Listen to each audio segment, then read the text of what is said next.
Good morning, ladies and gentlemen. Thank you for the invitation to address you on the occasion of the seminar at your college in Ylä-Savon. Vocational education and training is in a phase of evolution. It is changing in many parts of Europe and in other parts of the world. It is changing because policymakers, employers, and other stakeholders are realizing that more investment in vocational education and training equals better prospects in society and a higher quality of life for its citizens. If the world of education and training is changing, this is due to the fact that the world of work is changing even faster. With the rapid advancements in technology and the automation of work, many jobs will indeed disappear, while others are quickly emerging for future employees. Technology has been the driving force in the progression of human civilization for more than 100 years. Our lives today have changed dramatically. Communication has become easy.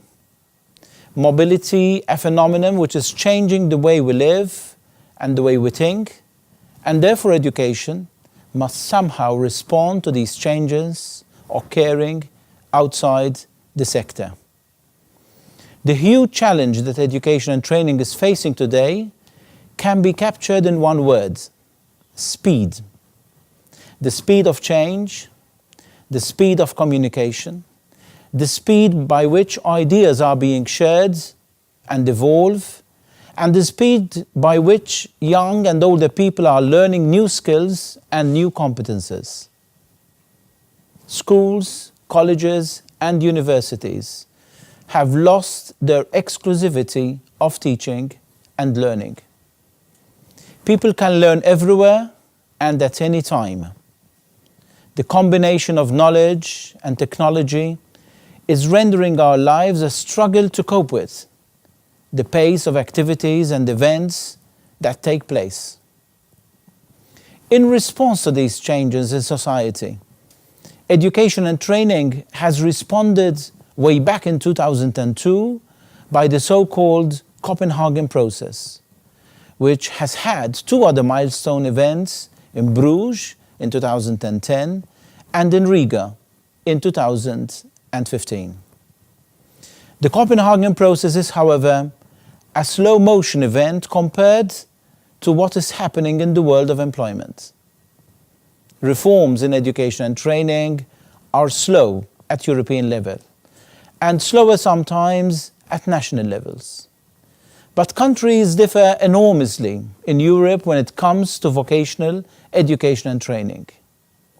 As Finns, you are lucky to be in a country which gives added value to vocational education, similar to others like Switzerland, Austria, Germany, the Netherlands, and my country, Malta.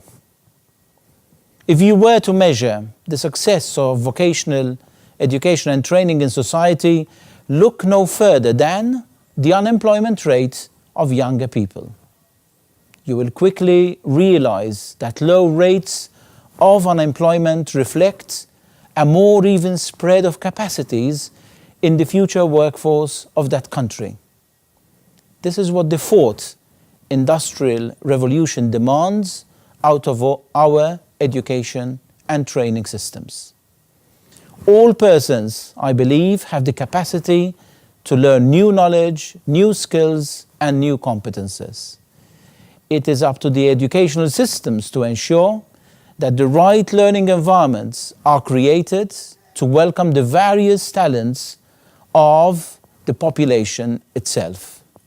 No other system other than VET can respond to this demand. Learning by doing, work-based learning, and learning on the job are the new way of engaging a wider spread of the population and transforming talents into sources of productivity, service provision, and above all, independent living and development. This is a right of every individual, And in my view, vocational education and training is best positioned to respond to these societal demands. There are a number of reasons why vocational education has the potential to meet the challenges of the fourth industrial revolution. The first is that VET is industry-driven, and therefore in principle qualifications must also be responding to the needs of industry and the socio-economic development of a country. The second is that VET is increasingly oriented towards work-based learning. And this is an added value to what a person knows and is able to do, what we call learning outcomes. Thirdly, there is an added interest from employers and policymakers to uplift the investment of quality of VET, and this is an encouraging process in many members of the European Union and beyond that as well. These factors combined together are an important source of development for directors, managers, teachers of VET, schools, colleges, and universities of applied sciences. More investment in VET means more opportunities for young and older learners to be engaged in lifelong learning. We all acknowledge that lifelong learning is the key safeguard for the future of work. And many acknowledge that VET is the key safeguard of our economies and the quality of life of many of our citizens. It is this synergy between these two realities that needs to be highlighted even further through seminars such as yours at national and European levels. As president of EfVET, or the European Forum for Vocational and Technical Education and Training, I am eager to push the Europe-wide organization to be a leader in VET policy at European level. However, I am aware that a European organization cannot achieve its objectives unless the same initiatives, energy, and determination are shown at national, regional, and local levels. Hence, the importance of engaging people like you in the day-to-day practice of VET with younger people as well as with workers. For this purpose, allow me to announce to you the title of EfVET's next annual conference in Portugal. The title is Robots, Human Capital and Vocational Education, Managing Transition and Inclusion. The conference will take place on the 23rd to the 25th of October and will gather distinguished speakers from industry and vocational education and training provision. I invite you to participate because it is an excellent opportunity where education and industry will meet under the same roof.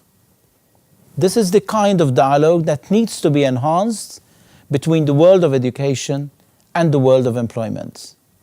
These two worlds have lived apart for far too many years, but the fourth industrial revolution will take us back to the times when man learned by doing, when the progress of human civilization was marked by practice and by impact on human lives. Machines will continue to live side by side with human beings, with a difference. Most of the machines will be developed as more efficient and more intelligent than human beings. Therefore, while acknowledging that vocational education has made significant strides towards parity of esteem with other educational sectors, yet empowering the potential of work-based learning in an age of technology may not have had enough visibility that impacts policy, financial resources, and the image of VET itself. By associating robots with human beings and vocational education, the scope of the conference is to reflect on how VET colleges and schools can manage the necessary transition from school-based to reality-based learning. Teachers will be challenged by the knowledge and the foresight of employers and high-tech employees. Policymakers will probably find out that their action our actions are too slow and financially too little to be relevant to the labour market of today, let alone that of tomorrow. Pooling resources from the world of employment and the world of vocational education and building enough momentum to claim back the governance of VET from current stakeholders is a key challenge for the future of VET. Facts such as education is accessible anywhere, anytime. Technology brings reality to life, and employment is not exclusively for those with formal qualifications. These facts cannot be ignored. Yet a qualified worker is a sustainable investment. Further challenges are speeding up reform and improving the image of VET. I therefore augur that your seminar will not only lead to ideas and pathways for development in VET, but a strong resolve to turn words into action. I look forward to the outcome of the seminar.